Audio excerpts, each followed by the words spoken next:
Hello and welcome to another conversation on sustainability. Today I'm joined by Roy Horgan, Senior Executive Vice President of Strategy and Marketing and Communications at Vusion, where he and his team are helping retailers around the world think differently about the retail shelf itself, looking at it as more than a place to, display products and prices, but as a connected platform that can create better outcomes, not just for stores and retailers, but for all of us and our planet. Roy, thank you so much for joining us. I am really looking forward to our conversation. Thank you very much, Dave. So, as is tradition around here, we'd like to start off with just kind of a lighthearted warm-up question just to get to know you a little bit more before jumping in. Are you willing to play along? Absolutely. Would you rather have socks that play theme music when you walk, or glasses that narrate your thoughts in a dramatic voice? Oh, I think glasses. The glasses? I definitely less annoying for me, probably more annoying for others. So So what I'm hearing from that is that you actually enjoy annoying other people. there you go. You've met my team. We on the team, we sometimes start meetings by asking people what their walk-up song would be. Like in baseball, like they have a walk-up song when they come to the plate, and what their walk-up song would be. So, if you were to walk around with theme music, what would that song be? Oh, I think it's Journey, Don't Stop Believing. So I love it. It's a classic, and it's a classic for a reason, right? absolutely. All right, Roy. Well, thank you for indulging me. Um, Let's start with the big picture. The sustainability solution can sometimes be framed as doing less, consuming less, buying less, slowing down. yeah. How would you reframe sustainability for physical retail, where doing less is not necessarily an option? No, because you're absolutely right. Doing less, they actually, in retail, there are more jobs to do than hours in the day and people to do them. Right. So there's a massive shortage of our ability to get everything done in retail. So that's not an option. Um, so I think in terms of rather than doing less, it's about being more efficient in terms of information and how that information flows through the supply chain, right? So if we can if we can improve operational efficiencies, if we can improve the supply chain, if we can improve real-time information on products and people and places, then that has a massive impact positively in terms of the ecosystem. And I'm curious too, because during the course of this series, that's been part of the theme. Like, hey, waste happens because people don't have the right information at the right moment. Yeah, of course. In retail, can you help describe kind of where you see that most clearly? Yeah, look, I suppose I can give you the most practical example, right? So you're in a store and you see all these yellow stickers in terms of markdown, right? You shop, I shop, and you can see that sometimes there's like stickers on products for reduced to clear. Um, you know, the practicality of that is someone has to go every single day and sift through the produce and the dairy walls and go find those products. That's hit and miss, right? So if we could be much more acute and much more accurate in terms of a task like that, well then you get to the waste quicker and you don't reorder products that are repeat offenders, and the colleague can move on with their task to do something else. Exactly like that. You improve that, and then ultimately waste goes down. Small. That's just a small example, but it's a very practical one, and we all know it, and we all see it in stores. And you mentioned it, right? Retail shelves have been largely analog for decades now, right? Paper signage, manual checks, manual updates, all that kind of stuff.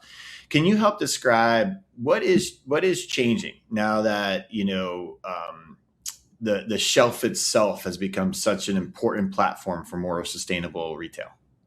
That's exactly it. The shelf has been analog for in many environments, and even when it went digital, so let's not forget, right? So the digitalization of retail was started 30 years ago, right? So you started to see the introduction of electronic shelf edge labels, and they very much just, changed price or showed a currency or dual currency or some information on the description and nothing else. There was no further development for nearly 30 years.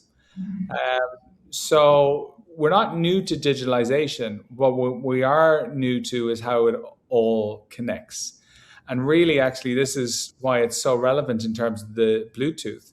It's when what Bluetooth has enabled is, one, it's the right type of Bluetooth. So it has to be, ultra low power Bluetooth, and also the introduction of Wi-Fi AP routers in the ceilings in stores, with the capability of Bluetooth. That has enabled a whole range of connectivity that we've never had before, and at scale that we've never seen before. So that is something new. So Bluetooth really, and it was, proper innovators like Walmart were the first to really take a huge, I suppose, scale, or in their scale, to roll out Bluetooth via their DSLs initially, and now it's the whole strategy is about connected commerce. A couple of things I want to poke at from that answer. I do want to get back to Walmart, but you mentioned scale. So at pilot scale, this connected shelf technology, can look like a real useful operational tool, all good, right? At full retail scale, thousands of rails, hundreds of thousands of labels, eventually hundreds of millions of tags, whatever the case might be, what becomes possible, not just from an operational standpoint, but from a sustainability standpoint? In terms of sustainability, so like the way we're thinking about this is we're thinking literally from farm to fork, right? And what I mean by that is, previously, every single, operative in the field, or every truck driver, or every, associate in the store has probably Bluetooth capability into their devices. We're starting to think about how do we track produce from the fields right through to the shop floor, and that has huge potential. So once you have an infrastructure in place, it's about, you can be passive, and we've seen passive for 30 years, where they, or you can be active, and starting to think about how you utilize this, I suppose I would say, disruption in one word, because it is a disruption, in a positive way, to improve. For instance, if you have 2 crates of strawberries and they arrive in the wrong store, suddenly now you have double the stock that you need, that you need to sell, right? So, or that you can sell. So what do you do with that? What if you knew beforehand it was heading to the wrong store? You would divert it sooner in the supply chain. So that's what I mean. It's not about, it's about actually acting and detecting before the inevitable has happened. And if you can avoid mistakes in the system, then you can avoid waste. Yeah, it's powerful. And when you talk with retailers, I'm curious, do they initially see this as an operational transformation, or are they starting to understand the sustainability implications as well, and look at those equally? I think there's no better industry in the whole world than retail to think about sustainability, because it has a business case, right? Waste, or the reduction of waste, has a business case, right? So whether that is waste on the shop floor, whether it's wasted, miles in a truck, or whether it's wasted energy, it has a business case. So, and they really, and they can't afford not to be, sustainable. They just can't. There is a business case for it. And sometimes we ignore the business case that is most obvious. It's, the more efficient, the more energy that you can reduce, the more customers you can serve, the less breakages happens, and whoever has the best technology in store and the newest fleet basically gets to serve their customers longer than everyone else. Let's talk a little bit more about this move from single function ESLs to just a multi-purpose digital shelf platform. Can you help describe for us in just everyday terms what becomes possible when the shelf edge is no longer just a price display, but that connected platform? We're seeing a huge amount of interest as we speak today in terms of the connected store, but you can't have a connected store without a connected shelf. Let me just put it into the context. Say the mobile phone, right? So when the iPhone came out, right? There was no Uber, there was no Lyft, there was no, Google Maps, Apple Maps until you had geolocation in that phone. And when you had geolocation in that phone, look at all the businesses that popped up as a result of that. Huge businesses, because you had location services. So really what the real step change here is, we basically have unlocked the potential in terms of location services at the shelf to publish the location of products and other IoT devices in that store to the associates or to the customers. Meaning, how do you move across, some of the most basic questions in a store are, where is this product? And where can I find that? And, I've just started today in my job and I don't know how to do a pick route, or can you go put this on the shelf? I don't know where I'm going, right? And they don't have time to train as they used to. So if you can put that capability in the hands of the associates or the customers, you unlock a massive potential. And that's where the connected shelf, because it really is about the location of every product and in that store. And it tells a story about those products, and those products can start to communicate like they've never done before. I love the analogy of adding location to the smartphone and all the things that come from as a result of that. Any connected retail system does have its own footprint, though. I mean, there's devices, there's batteries, there's infrastructure, maintenance, all that kind of stuff. How do you think about minimizing the footprint of IoT itself while still using IoT to reduce waste and improve, sustainability outcomes? So what was enabled by the move to ultra low power Bluetooth, it was, and we moved a lot of the batteries in the actual displays into the rail. So typically in a store, if you had 100,000 IoT devices in that store, that could be 200,000 batteries. We've reduced that in many of the stores up to about 75% reduction in the batteries. But it also improves the use cases too, right? So though that shelf now improves the connectivity, the geolocation services, and then other services that we play off that, which is picking or placing a stock or improve shopper journeys. What's the data show? What's the before and after data show about the impact that these systems can have once they're in place and up and running? My favorite store here in London is a store called Kavanagh's, and it's just one smartest store in Europe, right? So it's a really amazing store.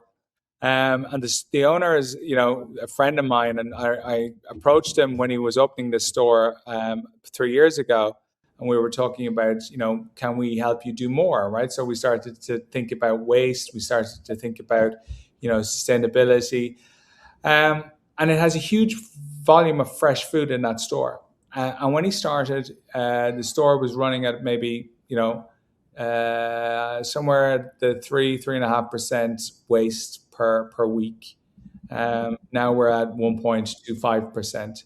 And why we're there is because we're wayfinding around the store to reduce that reduce to clear, that getting to the task, optimizing that.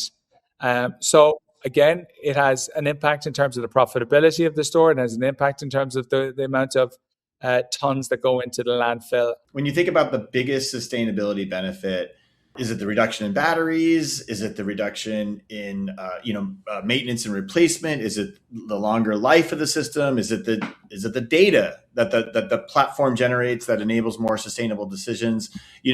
Or is it really just a combination of all of those things? How should we look at that? Honestly, the biggest impact is utilizing stores as the center of e-commerce. That is the biggest impact. It's a built infrastructure. It has huge proximity to a customer base. The biggest impact is creating an ecosystem of technologies that basically turn that store into a digital asset. That is the biggest thing. The most sustainable thing you can do is optimize your existing built infrastructure. That to me is, we don't need, a lot of, you see this world right now where people are building, micro fulfillment centers. I get it. RDCs or regional distribution centers. You have an infrastructure closest to the customer. Use it, utilize it. Let's talk a little bit more about food waste, because to be honest, I think we all know it's out there. But a significant share of food can be wasted before reaching the consumer. Yeah. Can you talk a little bit about the scale of that challenge, of that problem, and how the connected shelf technology can really make a big difference here? I think right through the supply chain, at every point in the supply chain, there is waste, right? So from crops getting spoiled to stuff going in the bin in the garbage in someone's home, right? But the reality is, a lot of that happens in physical stores, right? A lot of it is in terms of that waste. If I was to ask a retailer what would be the gold standard, they would want to know where everything is in their store at any point in time, and what is the life cycle of that product, or the story behind that product. If we can crack that, right? So if you know what the race to sale of the product is, we know how long it's there, how much space it should be given, when it comes into store, how do you get it out onto the shelf really, really quickly. Even one retailer asked me and said, like, some retailers, they visit other retailers and they admire the low level of inventory that some retailers have in their back stock area, right? So if you've no inventory in there, either you've sold out or actually it's on the shelf and it's on its way into store. I'm going to ask you to look, 5-10 years ahead. What will the most sustainable physical stores be doing differently because the shelf itself has now become connected? Well, I'd like to hope that they're selling more and wasting less, that they're better run stores. But they truly are.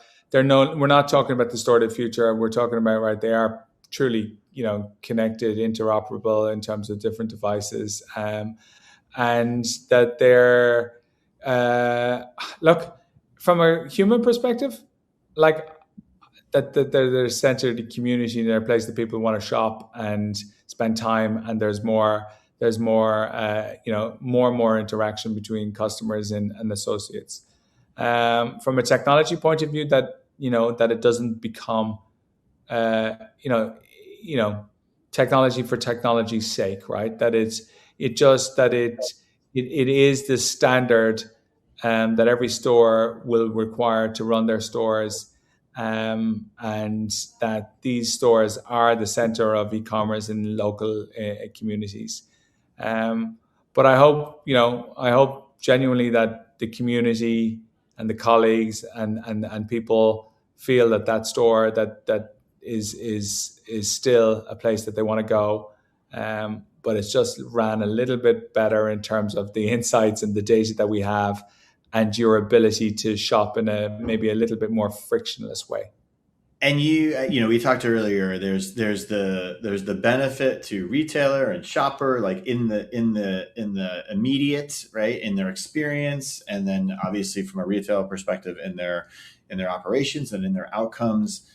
And then there's this larger impact on the world that we live in, this planet that we live on. Can you help kind of put into perspective the benefit that all of this can bring long term to our world? In the world that we're living in today, so what is clear is there is no silver bullet. No one thing will deliver the impact that will require. So if you can deliver, the best signal to make better decisions in terms of how you buy, how you ship, when you ship, how you consume, even choosing a product, for instance, one product versus another. I choose this because it has lower impact in terms of, water usage, or my carbon footprint in terms of its distance travels or its local. If you can provide better signals to, companies that provide these signals that then lead into, better decisions, I think that's where we have to play. So, Roy, thank you for your time today. It's been great talking with you, and thank you to you and the team at Vusion for the role you're playing in helping retailers, reduce waste, operate more sustainably, and create a better outcomes, for both the people here and the planet that we live on. So, thank you very much. No, thank you, David, and thank you very much for the opportunity. And we are really pleased and proud to be associated with the Bluetooth SIG. Thank you. Yeah, thank you.